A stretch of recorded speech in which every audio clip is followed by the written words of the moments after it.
now we are live, sir. Okay. Very good morning to all. Hope all are good and safe with your family. Continuing with the program schedule, today is the 10th day of the program. And on behalf of our organizing team, I welcome you all in the 10th day schedule of FDP. And the theme of today's FDP is to global value chain in India. And today for this session, I'd like to introduce you all with a very well-known academic personality, Professor Dev Nathan, sir. Professor Devanathan sir has studied economics at the University of Bombay. He is professor at the Institute of Human Development, New Delhi, and also visiting research fellow at Duke University, USA. Currently, he is the coordinator of IEDRC's supported South Asia Research Network on employment and social protection. He was one of the research coordinator of the just concluded multi-country research project capturing the gains, economic and social upgrading in global production. His research interests include labor in global production, gender relations, and development issues of indigenous people. Some of his recent co-authored and co-edited books are Markets and Indigenous People in Asia, Oxford University Press, 2012, and Labor in Global Production Networks in India, also published from the Oxford University Press in 2010 itself. Sir has many work experiences in relation to the coordinator of ILO, ICSSR, IST project on global production networks, Decent Works, the Indian Experience 2007-8, fellow in the Indian Institute of Advanced Studies, team leader in IFAD, senior fellow in Indian Council of Social Sciences Research in 1990 to 92. And Sir is affiliated to many of the nations in the same way. So hope you all will be very much benefited with this session. Without wasting the time, I would like to invite Professor Dev Nathan sir to deliver his lecture on this session. Please, sir. So I'd like to just point out that there's a bit of a change in the title. I'm not sure why the change was not reflected in the introduction. The title of my lecture is Globalization, Knowledge and Development. Of course, I will deal with global value chains, but this is not only with reference to India, it's a more global analysis. So really, I would look at how globalization has affected development and what is the role of knowledge in this process. So I think you all have been given the, have you all been given the presentation, the PPT PowerPoint? Yes, sir, already circulated. Okay, or maybe it'll be given later. Anyway, if it's already there, so you can refer to it, and you can refer to it after the lecture also. Hopefully the lecture will help you to understand the PPT a little better. So I'll now put on the PPT on the screen. I'll share my screen with the PPT.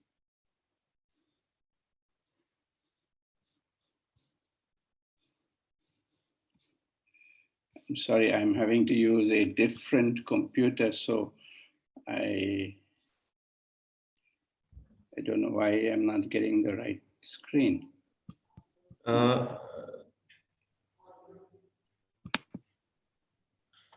Ravinder sir, have you given the access to sir to share the screen? Yes, sir, you are co-host, you can share the screen.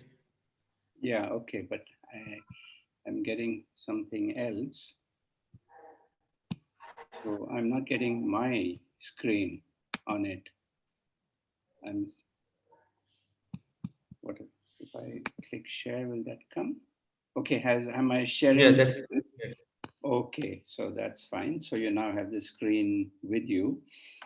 So globalization, knowledge and development, that is the topic of this lecture.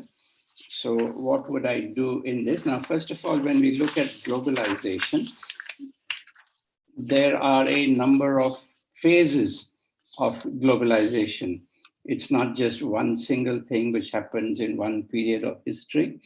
There is, for instance, one feature of one factor of globalization, or an aspect of globalization, is what we call commodity trade, so that a commodity may be produced in one area or one country and consumed in another. So this means a manner of globalization, so that commodities are transferred from the production area to a consumption area. And this goes quite a far way back in history.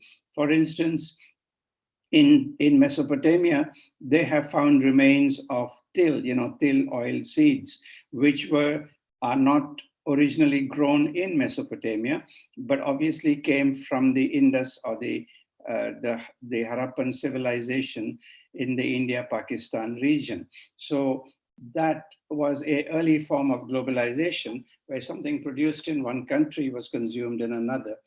More recently, we've had, say, the export of capital, which you will be familiar with as students of economics, either as a FDI or the, sorry, I'm not sure how this,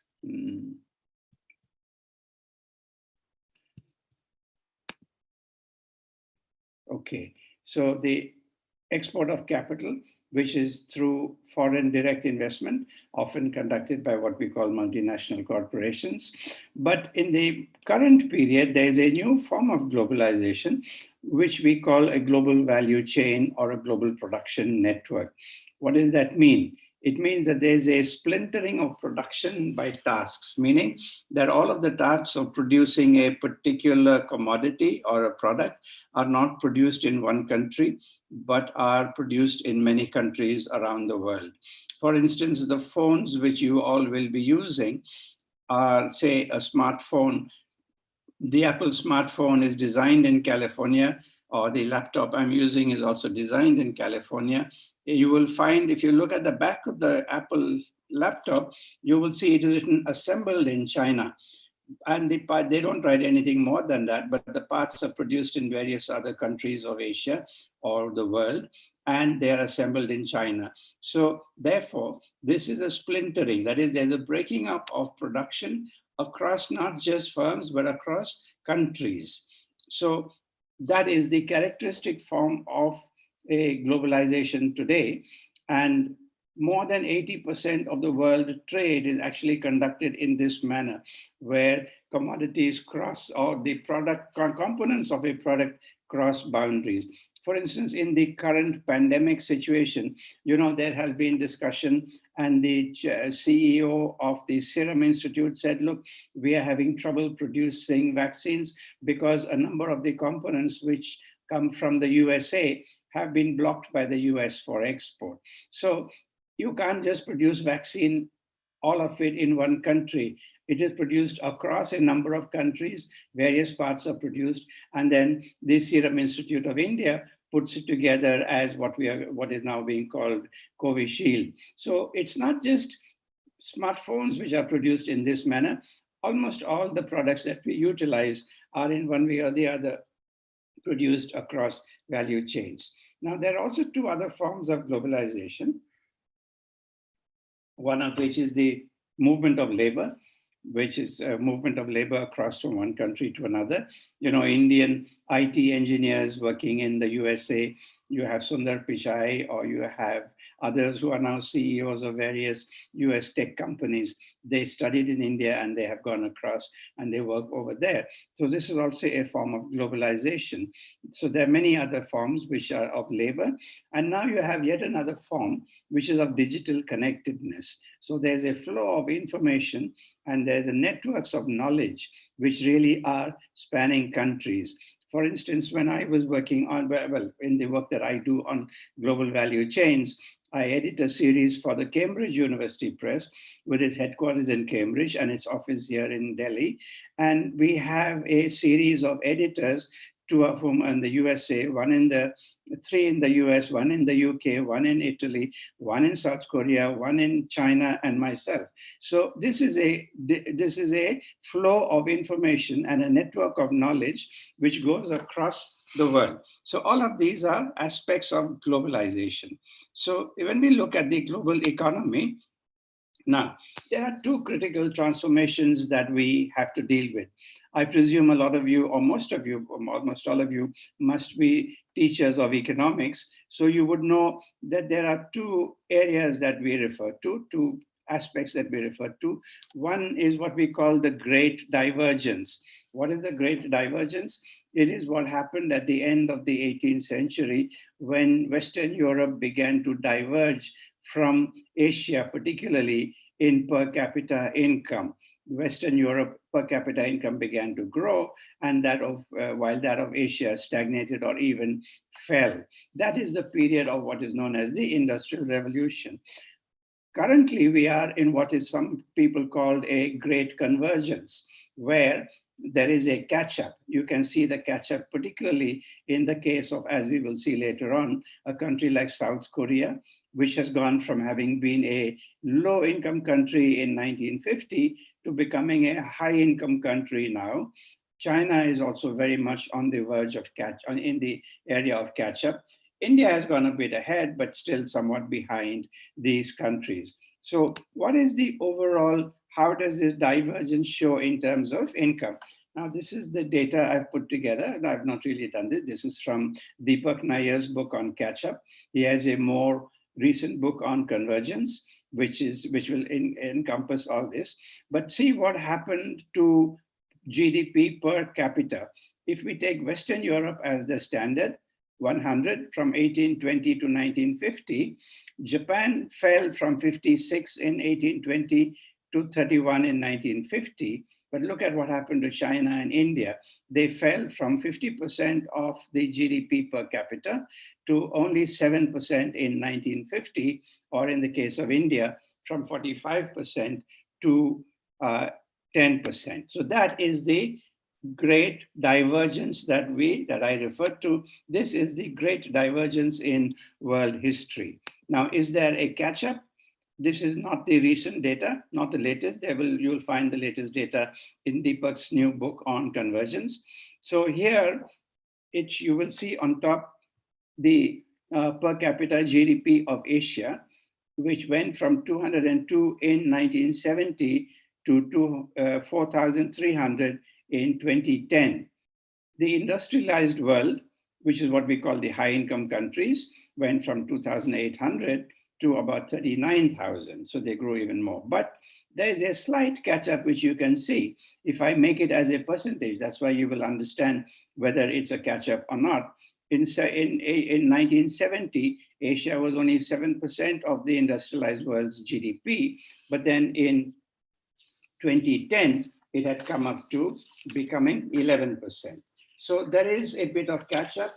If I take data more recently, you will find that there's even more of a catch up, particularly after in the 2010s. And now, of course, there's a bit lull. But overall, there is a change in the distribution of per capita income across the different countries. Now, this is not very clear on the slide over here, but you will have it in your slides and you can look at it. Now, this shows you the distribution of, sorry, let me just make it a little bigger. The distribution of countries by groups of income. Actually, these blue lines show you the low income. The lowest line is the low income countries. The middle two lines are the middle income countries. The top line is the high income countries. Now it gives the distribution of GDP per capita from 1950 to 2010. And you will see the three black lines, which are going across the different per capita groups. So China, the bottom of the black line, the lowest black line, started at just above 400 in 1950. It has now gone up in 2010 to more than 6,400. But look at the most dramatic, that is Korea and Taiwan.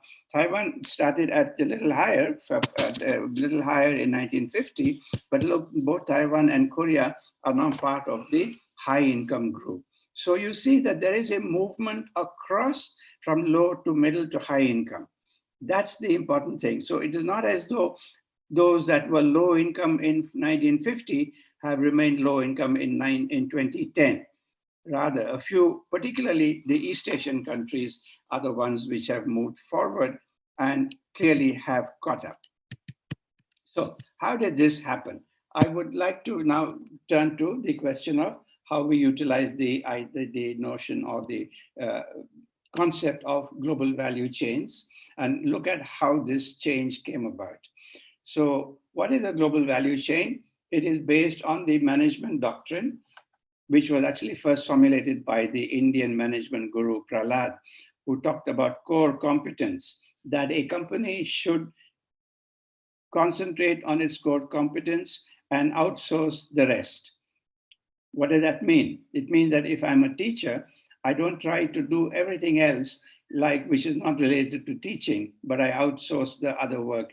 For instance, well, in a college, you have many types of jobs which finally give the teachers lectures to you as a student. You have a job of keeping the classrooms ready for lectures. You have a job of preparing various materials, and these are all given to various other people. So there is a core competence, and you then utilize others to carry out certain tasks.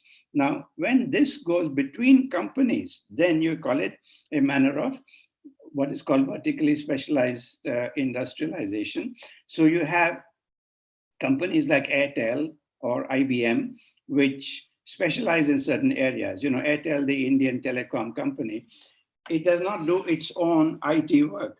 What does it do? It gives its IT work to IBM. Why? Because IBM is specialized in it, and it can provide it at a much lower cost, being at a higher scale. But of course, so this is the specialization within a production system.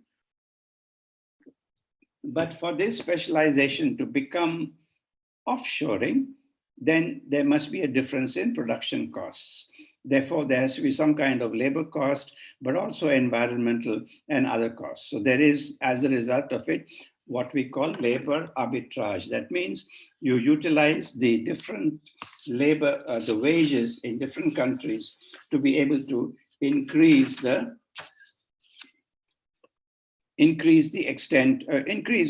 overall profit. Sorry. Oh, why is it not? Okay, I have to do it here. I'll skip this. So what is it? Therefore, as a result of that, what does the GVC contain? It contains a lead firm and then a number of suppliers. So there's an input-output structure, so that the inputs of one firm become outputs of one firm become inputs of another, and all of these are put together finally by the lead firm. There is in putting it together or in distributing the tasks, there is what is called a governance system, okay? So that the lead firm then decides who will do what in the whole distribution of tasks. There's of course also a distribution of knowledge, of revenue, but what I want to emphasize that there's a distribution of knowledge in tasks. What are these tasks?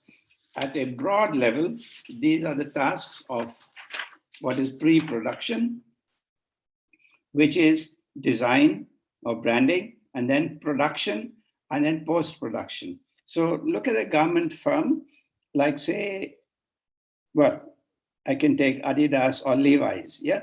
Levi's designs jeans.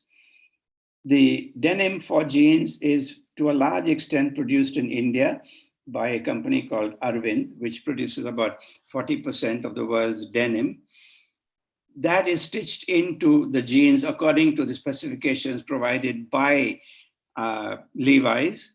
And then those are the production tasks. And then there's the post-production task, which is of the branding and the marketing. So these are the three broad areas: pre-production, which is design; production, which is manufacture; and post-production, which is branding and marketing. Now, within this, however, it's not as though each part of that has an equal role. The GVC structure has a monopoly strength of the lead firms, right? These are what we call the complex knowledge segments, which are monopolized by the lead firms. What is a complex knowledge segment?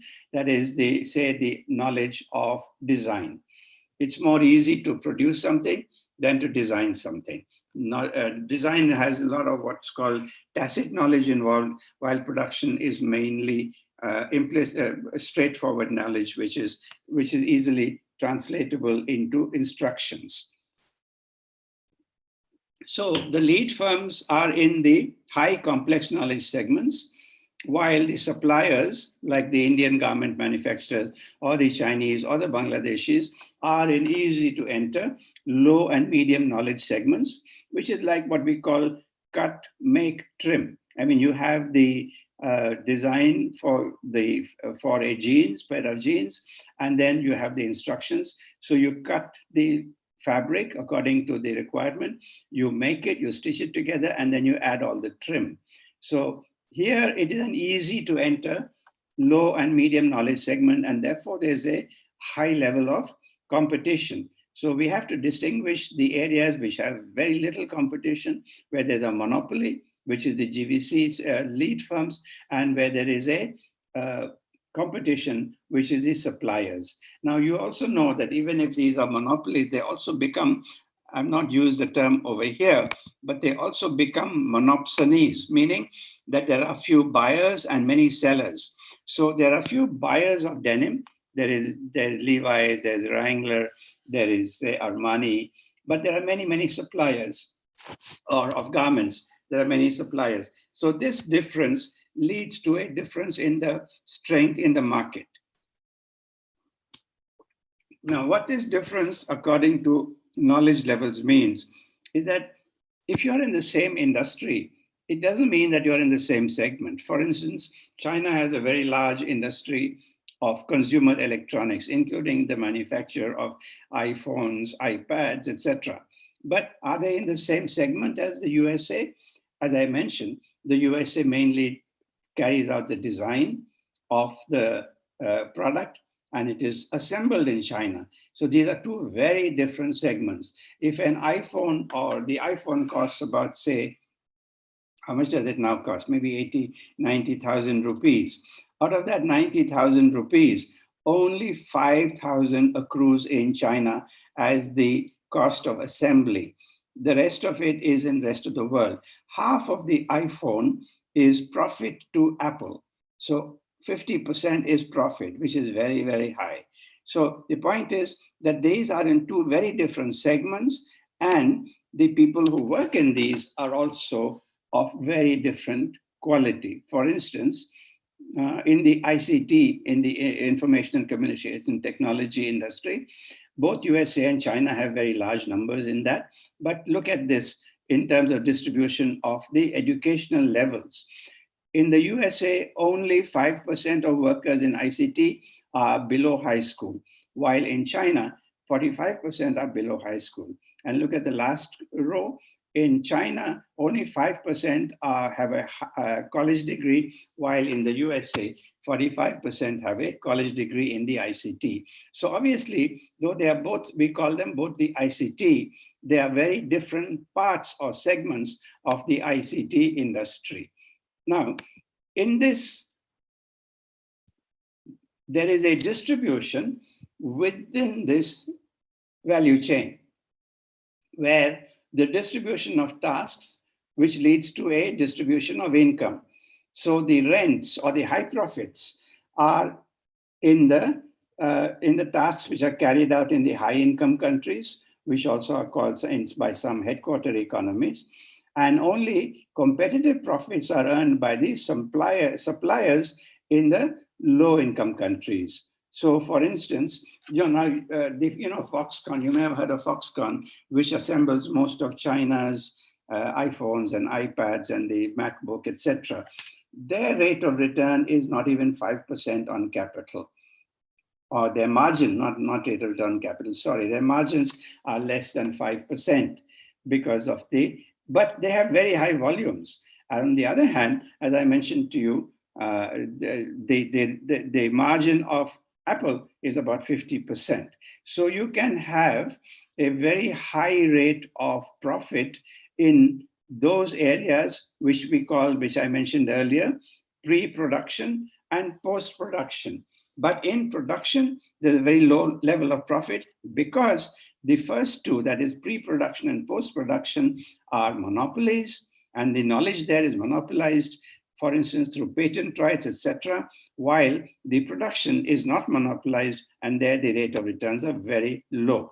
Now, this is the same this has been put into what is called a smile curve. This is a kind of roughly a smile. And in the bottom here, in the middle, the bottom is the manufacturing part, where the rate of return is very low. On the left-hand side is the pre-production, and on the right-hand side is the post-production. So these are the two, post-production and pre-production, where the rates of return are very high, while in the production segment, the rate of return is very low. So this is broadly the distribution of profits. Now, I will give you a contemporary example. We all know about the Serum Institute of India. The Serum Institute of India produces the vaccines which were actually created by the Oxford University laboratories, given to the Anglo-Swiss firm AstraZeneca, which then made it into a product and got a monopoly on it through intellectual property rights. Usually, most of these products have some kind of intellectual property rights, either a patent or a kind of brand or a trademark registration. So you can't use the name Levi's, you can't use the name Gap. Only those who own it can use that.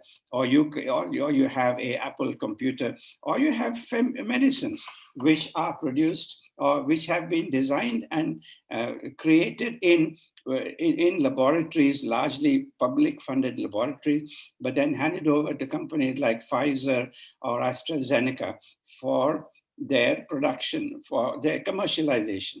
AstraZeneca gives the production to Serum Institute of India. Serum Institute of India earns a very small profit, though it has a high margin, it has a high volume, but the high profits are earned by AstraZeneca and Pfizer. Right now, there's a dispute going on. India and South Africa have proposed to the WTO that the intellectual property rights or patent protection should be withdrawn for vaccines, and they should be allowed to be produced anywhere in the world. But the Western countries are not agreeing. The USA seems to be leaning towards agreeing with India and South Africa. But you will see that, therefore, the monopolization of knowledge through patents of other forms of intellectual property rights is very critical to the earning of high profits in the world economy. Okay, so we saw that there is a distribution of income within a value chain, where the low end is manufacture, the pre-production and post-production, and the high ends, which are not undertaken by the low-income countries. So do we have to be stuck in this, or can there be a movement upwards? Now, the point is, yes, you will see in this slide, I give a number of examples of how this can be a movement. We call it different kinds of upgrading can be undertaken. It can be a process. There can be process innovation. There can be what's called full package supply, so that you don't just cut, make, and trim, but do some part of the overall transformation of, say, a design into a product. And therefore, the supplier revenues may go up and the tasks may go up, but the volume goes up overall. So there can be a process of upgrading within a global value chain. But what is the essential element in this upgrading? It is knowledge. Knowledge is what allows you to take on new tasks. You need capital, sure, but you can always get capital on the market. But what you need is knowledge. And that is the key element in building these capabilities. So what is the rough definition of knowledge?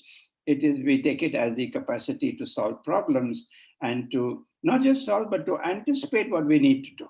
So that we have a design in our mind that, okay, if we want to get X, we need to do Y. Then we will get X, the result. Now, within a GVC, is there a knowledge transfer when you work together? There's very limited knowledge transfer from what we have seen.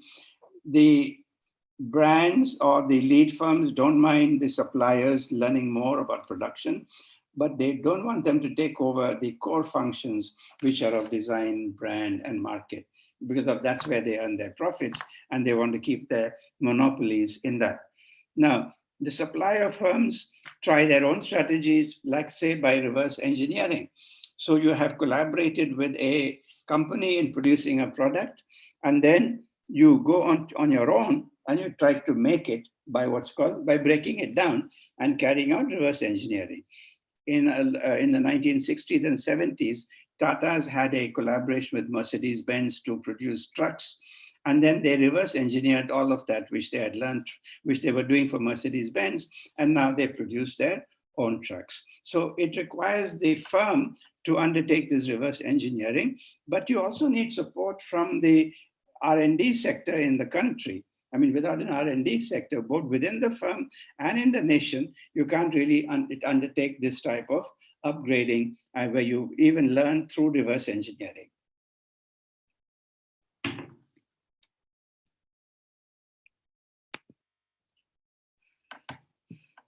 Okay, so I'll just summarize some of these things. So there's a linkage between knowledge and capabilities. The high-income countries and the low-income countries are specialized at two ends of the knowledge spectrum. That is the high-income end, high knowledge end in the high-income countries, and the low knowledge end in the low-income countries. The middle-income countries are less specialized. They have both of these. China, for instance, has both. It has both the high knowledge spectrum, and it also has the low knowledge spectrum. It has the middle also. So the middle income countries, or MICs over here, are therefore less specialized. So the development question which we have, and in a way which I have put to you as a question for you to answer, how do middle income countries move to more of the high rent activities which are design and innovation of products? So there has to be a development policy which will allow you to be able to move into through what is known as the middle income trap. Now, what is a middle income trap?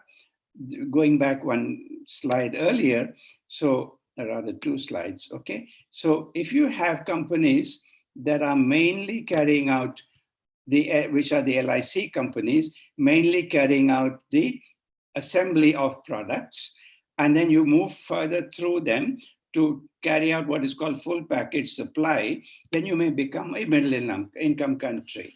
Like many countries of Asia and Latin America have moved to middle income status. For instance, Sri Lanka, Maldives, India, Pakistan, now Bangladesh very soon will perhaps overtake India in per capita income. It will also be a middle income country. So many have moved to middle income country, but very few have moved into becoming a high income country. So that is what we largely call the middle income trap. You can move more easily from LIC to MIC, but movement from MIC to HIC is much more difficult and something that very few countries have actually managed to do. So it's like moving from what I call reverse engineering of drugs. India is very good at reverse engineering of drugs, but we are not as good in the development of new drugs. In fact, for the first time, we have actually developed a new drug which is being marketed, and that is the Bharat Biotech ICMR drug, which the vaccine. If you see all the vaccines, other than one from India and one from China, the rest have all been produced in the high-income countries. So there is still a knowledge gap between the high-income countries, which produce new knowledge, produce new products, and the low-income countries or the middle-income countries, which are largely manufacturing this. So therefore, we now see there are two phases of development policy. The phase one is when you move from low income to middle income, which is largely a matter of learning how to use technology and knowledge, manufacturing, learning manufacturing. The second is when you move from middle income to high income, when you learn to innovate or create technology or knowledge. I will now go back again to the graph I had shown you earlier. You will see here the black lines, which are the countries that have moved from low income into upper middle or high income countries. Upper middle is China, or almost high income country now, and clearly high income country is Korea and Taiwan. So how did they move out of this middle income country? So we go back to knowledge as a critical factor in the movement out of middle income country in being able to develop the ability to carry out innovation. You have to be able to carry out innovation, come up with new products, with cheaper products, in order to be able to move through the middle income trap. In this, it's not just firms that are important. As I mentioned, in the case of these pharmaceuticals, a lot of the research is actually done in the public sector and then given to the private sector to develop, commercialize. In this, there's the importance of links with customers and a large customer base.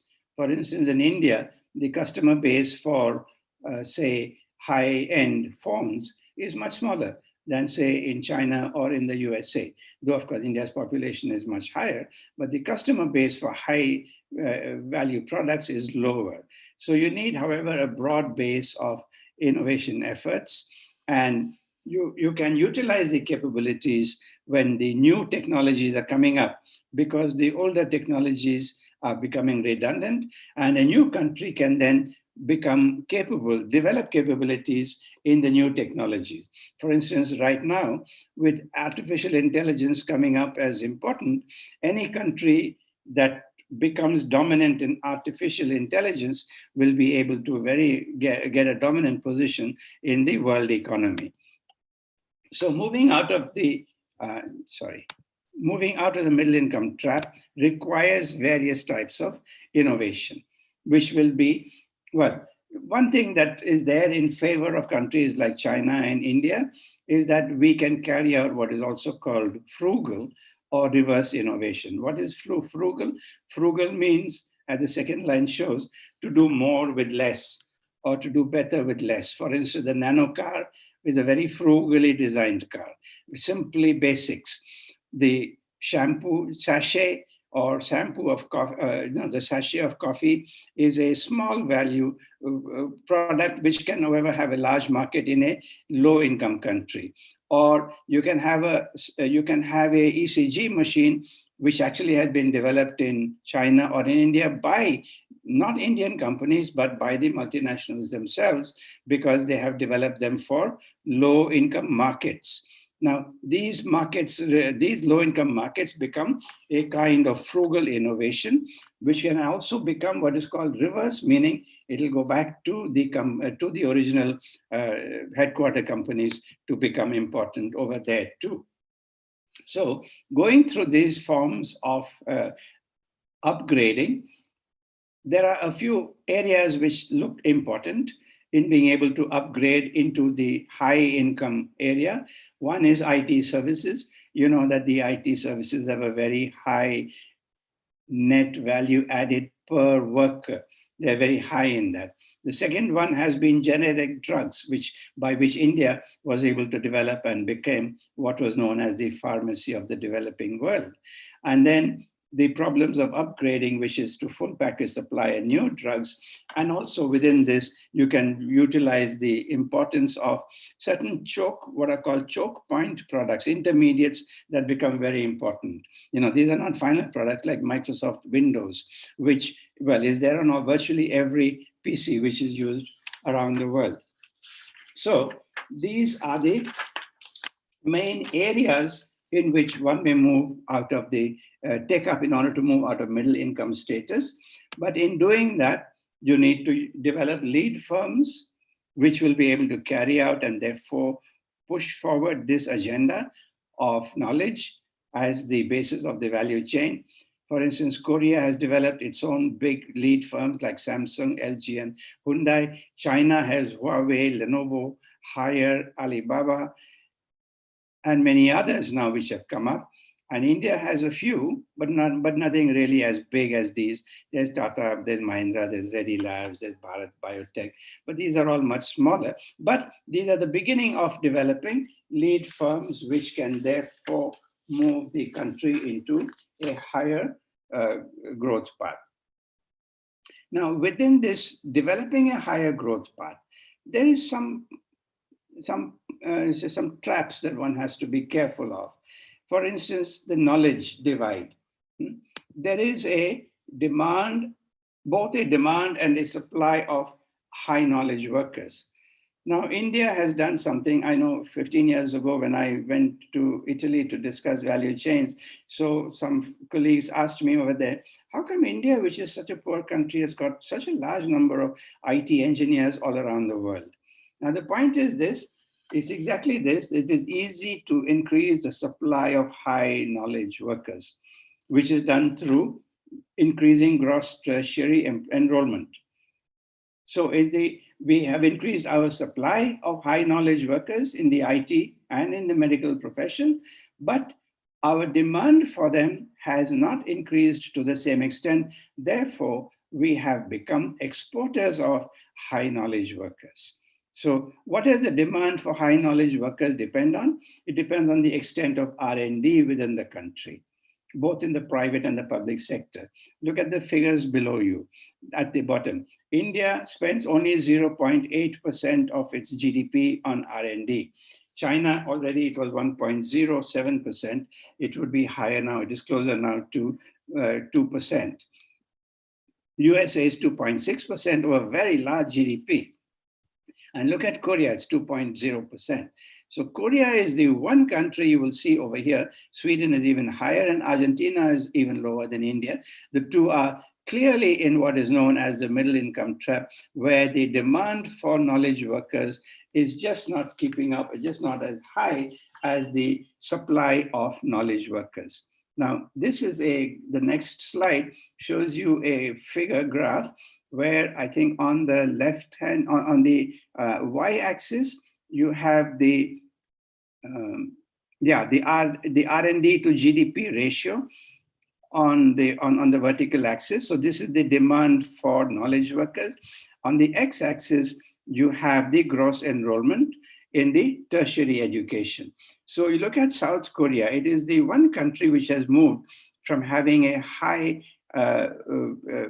tertiary enrollment to developing its knowledge demand, and now it is along with these countries which are the high income countries. So you can see a clear divide between high income countries which have a high supply of knowledge workers and a high demand for knowledge workers, while you have countries like India over here which have a high supply of knowledge workers but a low demand for knowledge workers. So the one country which has really moved through, China shows here as still somewhat low, but I know the recent figure shows China somewhere here along with South Korea, because they have really developed their R&D system and they now do not have anymore a oversupply of knowledge workers like India does, which still does not have enough demand through R&D. R&D is the critical factor in determining demand for knowledge workers. So let's look a little more in detail at China. You have the two telecom equipment giants, ZTE and Huawei, who are in a battle with the USA to see who will dominate the 5G telecom technology in the world. These two companies are now the largest leading patent filers in the world. China spends 2.18 of GDP on R&D against 2.4% for all the OECD countries together, while India just about 1% of GDP. China, R&D is concentrated in the top 5 companies, 30% of it, and that is equal to the US fortune in Fortune 500 companies. But of course, none of the Chinese companies still within the top 100 global innovators. So that was on one side. On the other side, look at the supply. Gross tertiary enrollment. Tertiary means college level and higher. It is 40% now, which was compared to what Korea was in 1992. Of course, Korea now has 95% of gross tertiary enrollment. That means 95% of the educated go through into college level education. I don't have the figure for India, but you can imagine what it'll be. It'll be less than 10%. China's manufacturing wages have gone up. They're now $720 a month, as against, well, Vietnam $250, or even Malaysia 600, it's gone above that. They have brought MSCs, that is the micro and small enterprises, to the technological frontier. This shows the importance of managerial community, of capabilities, and they have been developing the knowledge economy. Now, the World Bank has come up with a way of has developed some indicators for the knowledge economy, which are economic and institutional regime, education and skill of population, the infrastructure, and the innovation system. You put all these together, these are all per 100. For instance, telephones per 1,000 people, computers per 1,000 people. So India may have a large number of internet users, but per 1,000 people, it is very low. And that's what counts when you talk about the information infrastructure. So when you look at it per 1,000 persons. Now, this was then put into this kind of spider's web. The black line, dark line is China, and the light line inside is India. You will see on every indicator, India is inside the Chinese web. That means it is lower than China in everything except in the rule of law, where it is, well, higher than in China. But that's the only thing. But everything else, in whether it is Human Development Index or the internet users per 1,000 or computers per 1,000 or gross tertiary involvement, India is lower than China. So therefore, you can see very well why there is a huge difference between the Indian and the Chinese economies. Okay, now I'll just try to summarize this in terms of how we can look at it in terms of levels of development. So I'm putting forward the proposition that the per capita income of an economy depends on distribution of firms in different GVC segments, where we differentiate them by knowledge levels in production. So the low income countries are mainly in low profit assembly. Middle income countries are mainly in full package production, where there's medium income, and high income countries are mainly in design and innovation. So how does this look in terms of putting it together? I've put it together into a 3x3 figure. So you have high knowledge, medium knowledge, and no knowledge. You'll have to read it as across the diagonal like this. This is your low income country, which earns low profits doing low knowledge work of assembly. This is your middle income country, which does full package supply, which earns middle income, medium income with medium knowledge activities. And these are your high income countries, which carry out innovation, design, and high value services with high knowledge content and earning high profits. So that will summarize the way in which knowledge and income, per capita income, are distributed in the world economy today. So I can look at the same thing. I've just put it here in terms of low income countries. There it was in terms of the this is actually the correct one for you to look at, that where you look at the countries and how they are divided by income level and knowledge level. So what will you find over here? That this is a low income country. You'll expect to find mainly assembly, like you have in Bangladesh. You will not find design and new products being developed in LICs. So that is the likely profile of a low income country. But go to the high income country, you will find a lot of innovation, design, and high value services, but you will find very little assembly. So this is exactly why the US and UK have had problems like the rise of Trump. If you're a college educated person and can participate in innovation, design, and high value services, in the USA or UK, you'll do quite well. But if you're only a high school graduate who depends upon a job in an assembly plant or in a fast food shop, then you're not going to do very well. So these are the people in the US and in the EU who have gained from globalization. And these are the people who have lost. While here in the low income country, they gained income by assembly, but they have yet to move along this direction from assembly to full package supply to innovation and design.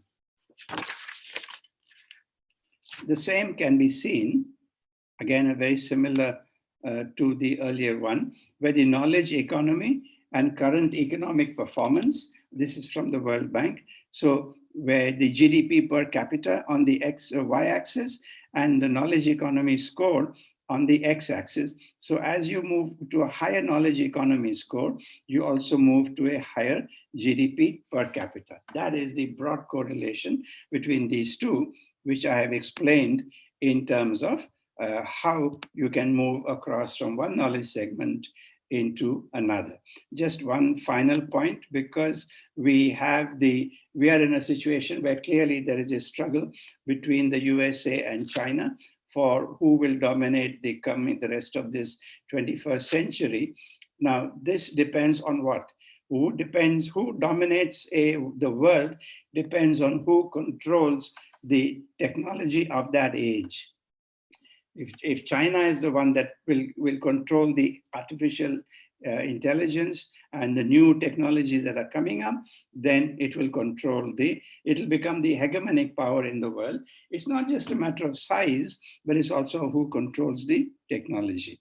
So this is what I would like to put forward before you, that please look into the manner in which knowledge creates the economic development and how that is related to different levels of development in the world economy. I've given you a few references over here on the value chains, but there is one which is not here, which you should read, and that is the Deepak Nair's book on the resurgent Asia, which again summarizes in a way that is a kind of background telling you how Asia has come up in the world economy. Okay, thank you. That is my lecture. I should now stop the screen sharing. Thank you very much, sir. We have some questions from the participants, sir. If you allow, we yes, can have. please. Yeah, sure. Let me see how to get back to how to stop the screen sharing.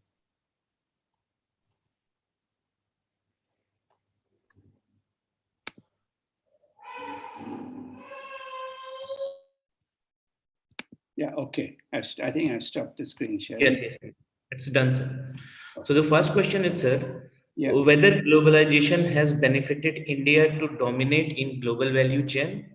What are the factors that prevent India to gain the benefits of these? Okay. No, it has not. It has been able to utilize global value chains in two areas where it has done well. One is in IT services, and the other is in generic pharmaceutical production. These are, in a way, middle-level tasks. As I mentioned, the generic pharmaceutical products are reverse engineering of the original production. Like, say, you have the statins which were produced by Pfizer for controlling cholesterol, and then you have the Indian Ranbaxy, which has its own version of the statin. That is a generic product. So India has done very well in that level of generic products. It has also done very well in IT services, again, in the middle level. It does not do the high level IT consulting. It's now begun to developing it. It has begun to develop that. It does not do the IT, it does not do the technology consultancy. So it has developed in these two areas, but not in others. It is there in garments and leather and in low value products, but our own manufacturing system is so poor and our own wage system is also so poor, and we have a high level of very low educated workers in these factories, and therefore India's competition in the whole world economy with regard to, say, garment production, leather products like shoes is very poor. We have been losing market share to Bangladesh and to Vietnam. They are growing fast. India is actually declining in these areas. A new area where India has started to pick up is in that of electronics production, like, say, mobile phones.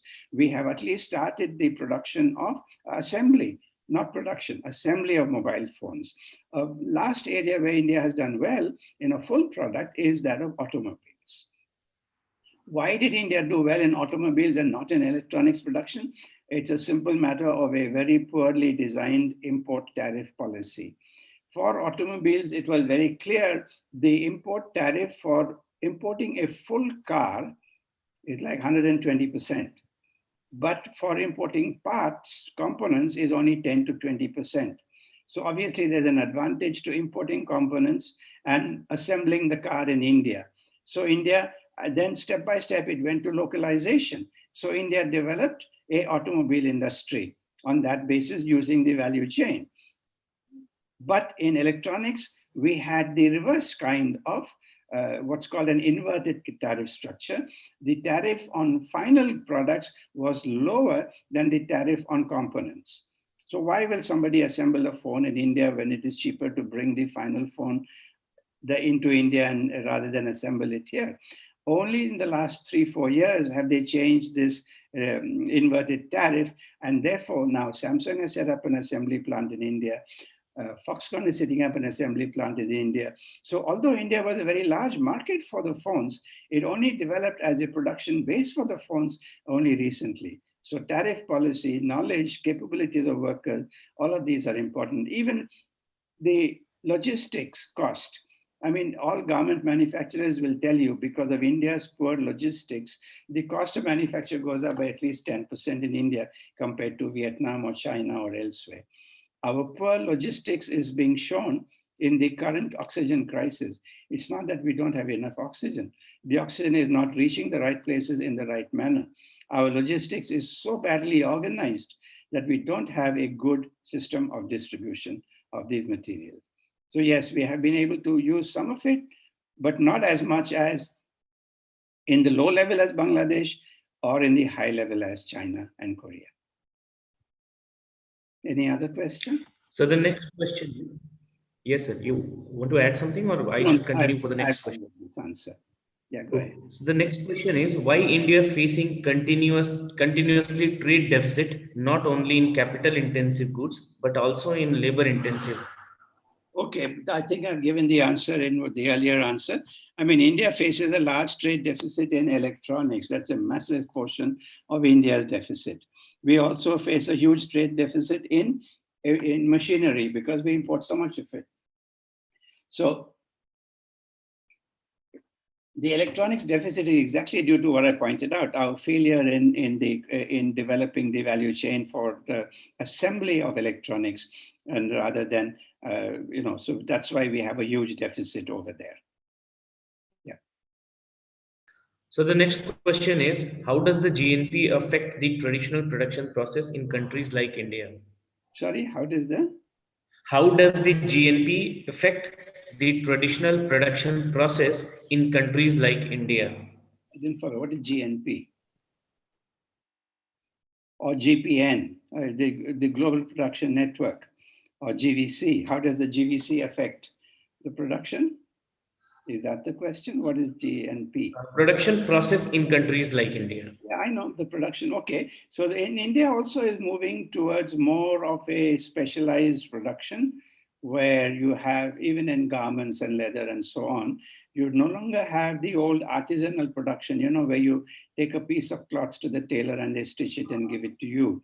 You now have Indian brands coming up in garment production. There are a large number of small ones and medium ones, which earn reasonably high profits. They earn actually higher profits than the large volume producers for exports.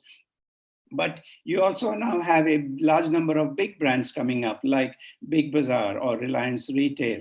So these are now coming up as similar to, Walmart and such types of brands, which are the big retailers in the high income countries. So here too, there is the organization of production by splintering between firms is taking place. So you're beginning to have specialized design firms, specialized manufacturing, specialized retailing. So all of this is developing, but we are still far away from the way it has developed in China or such countries. So the next question is, how many percentage of ICT workers in India, and also compare with China? I don't know these percentages, but it's much lower in India than in China. Though India has a large, of course, one thing is there, India has such a large outsourced industry in the ICT. So if we look at that, in ICT manufacture, China is way ahead of India. Okay. Whether it is your Dell computer or your HP computer, or even the Chinese brand Lenovo, they're all in China. India does not produce any of them, though I think Dell is now beginning to assemble in India, produce in India. But India has a very big ICT, IT services sector, which is, the Infosys and TCS and Wipro and HCL. So they are very large. So that is larger than we have in China. India has maybe 50% of the world's outsourced IT services market. So that is very large in India. IT services is a high labor requirement compared to manufacture, though the value per person is very high. I can't give you numbers, but these are the comparisons. Right, sir. So the next question is there any legal contract among countries in the process of global value chain as far as sharing of profit is concerned? Oh, this is a huge problem. This is exactly the point. Global governance has not gone ahead as much as global production has. So there's no legal contract in these things. There's no binding requirements. So you find that the lead firms which dominate the value chains, they are monopolies on the product side and they are monopolies on the input side, and they earn massive profits as a result of this relationship. So there are no legal, these are simple business contracts. There's no legal regulation of these profits. Sir, we have the next question is how Atmanirbhar Bharat is going to address logistic issue in India? And second one added in this question, what percentage of Indian startups are addressing logistic issues at present in India? Well, I can't say anything about the second question. What percent of Indian startups are addressing logistics issues? But you will see, there we have new kinds of logistics startups like the delivery startups. Swiggy, Zomato, all of these are the new which have come up in the last 3, 4, 5 years. These are part of our logistics development, where you have the delivery from the manufacturer or the producer to the consumer. How many startups are there in that area? I'm not sure, I don't know. But I will say one thing, a very good sign is that a number of Indian startups are in the tech area and the technology area, and not just in providing financial services or such thing. They're now making products. There are Indian companies that are producing the software. I think there's a company called Zoho, which produces software, business software for companies. Now, the dominant player in business software for companies is the German SAP, but that's very expensive. So I think Zoho has come out with packages which are much cheaper and where you can customize. You can take just parts of it. You don't have to buy all of it. In SAP, you have to buy all of their package. Here you can take just parts. And in the new software as service in the cloud space, Indian companies are coming up, but they still are, these are still startups. But that's a good sign that they're moving into products. So the next question is, how do we address the knowledge divide issue within the country given the size of our human resource and the minimal amount spent on higher education? No, as I'm pointing out, right now, the problem is not the supply. We have at present a relatively adequate supply of tertiary educated technical personnel. Our problem right now is there's not enough demand. Our companies, our Tatas and Birlas and Mahindras and all, they do more R&D. But if you take the entire corporate sector, the extent of R&D is just too low. Until that R&D extent picks up, you cannot have more of a demand for the high tech personnel, IT or other personnel. That is why our IT industry does not serve the Indian market as much as it serves the global market, because that's where the demand is. So the Indian demand for the IT services has to go up. So I think the next question has already been answered in this explanation, but I'm just telling you, if you want to add anything, you can add over here. The question is, presently Indian government more focus on R&D, but unfortunately the involvement ratio is very low. In this regard, your opinion, please. Yeah, okay. As I'm pointing out, it needs more R&D. It needs both the public sector, but importantly, it needs the private sector to come up. The private sector is not doing that. It is not focused on, it does not have a strategy of becoming lead firms. It's happy to be just manufacturing and managing with the technology it has. Okay. Right. Sir, the next question is only two questions are there left over here. Covaxin is domestic vaccine. Why we are not using it at larger scale? Why Covishield? Well, the producer of Covaxin is not able to manufacture on larger scale. So they have very little capacity. They're now trying to invest in that. Sir, Covishield. your voice is low, sir. Sir, your voice is low. Please Maybe, check for maybe once.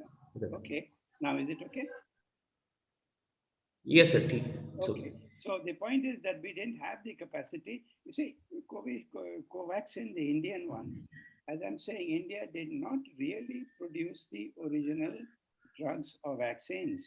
We produced on mass scale the drugs or vaccines developed in the high income countries. This is the beginning of making our own vaccine. So one would expect that they will not be produced on the same scale because our capacity for production, we produce about 60% of the world's vaccines, but it's already locked up in linking up with AstraZeneca or other, original vaccine producers. Yeah. So the last question is, are Indian lead firms failing for moving out? What's the reason? And please suggest solution. Well, no, I think that some of them are moving out, whether it is Tata or the Mahindras, etc., are moving out, and they need to, but they are moving out in very deliberate ways, so they are there. But more of these firms need to move in that direction. The Indian market is quite large, and so the pressure to move out becomes less. That's why you see now there is a problem in this, which there has been some attempt to solve it. Korea, when they developed their large multinationals in the export area, they were able to have a regulation where subsidies were provided on the basis of the proportion of exports. So if you exported 30% of your product, then the Korean government gave you a certain support. If you exported 50%, then you got a higher level of support. Now, India can't do that right now because the WTO rules now don't allow it. That was before the WTO period when Korea could do that. But what India can do is that you can link subsidies or support to the quality of production and to volume. So if your quality of production goes up, for instance, you can say that if you produce cars which are of the quality that can be exported to the EU, meeting EU emission standards, then there'll be a certain support for that. You're not supporting for export, but you're supporting for quality, which will, however, require export if it is to be utilized. So there is a way in which it can be done, and one sees some steps to doing this by linking support to volume of production and not just giving support in any manner. Sir, two more questions came over here. When will India's trade balance in favor? What will we do for that? What we will do for that? We'll have to develop the electronics. We'll have to develop our manufacturing. We have to become more efficient in manufacturing. Our efficiency in manufacturing is still quite low. There are lots of firms which are at the frontier of technology, but there are also many which are not at the frontier of technology. So until that begins to change, we won't be able to change the balance of payments. So the question is the concept of Make in India complementary to global value chain? How does it help the small firms to increase production in India? Yes, concept of Make in India would be complementary to global value chains, but as you can see, we've not been very successful in that. The only area where we have had some success is now in mobile phone manufacture, which has shifted to an extent to India. So the point is not to try to make everything of a product.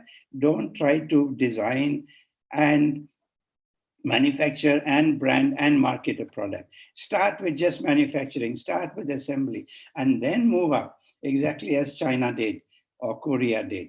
Don't try to do everything in the beginning, but utilize the value chain system to do a part of it and then step by step learn the other parts. Okay. So all the questions are sorted out.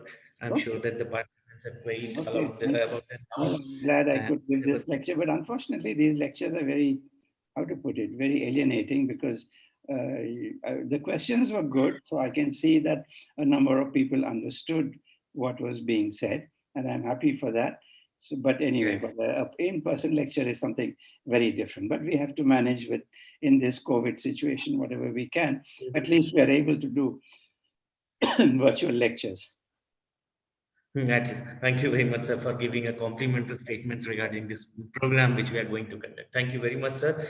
And now, after ending of the session and with the queries of the participants has been over, I'm here to very much thankful to you, sir, that for delivering and making a relevant discussion about the Mesopotamia civilization and reaching up to the global value chain. It was a very comprehensive and creating a very bigger platform for us to think about in a different way about these issues which are prevalent to the economy.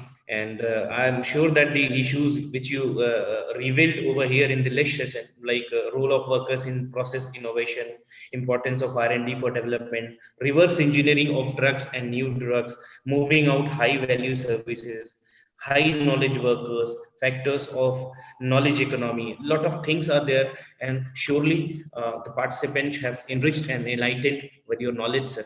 And now on behalf of organizing committee, I am very much thankful to you, sir, for giving us time to deliver and pouring us with your rain of knowledge. So we wish you, sir, to have a good health and safer days ahead, sir. Thank you very much, sir. Thank you. I'm also happy to give these lectures. I only wish I could see the students and be able to know how they are. But anyway, we have to do the best we can. I'm happy to give these lectures. Thank you. Thank you very much, sir. Thank you very much. Okay, bye.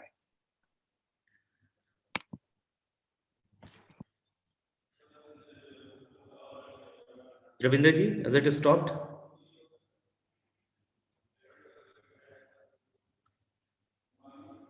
Ravinder sir, has it stopped? YouTube live stopped?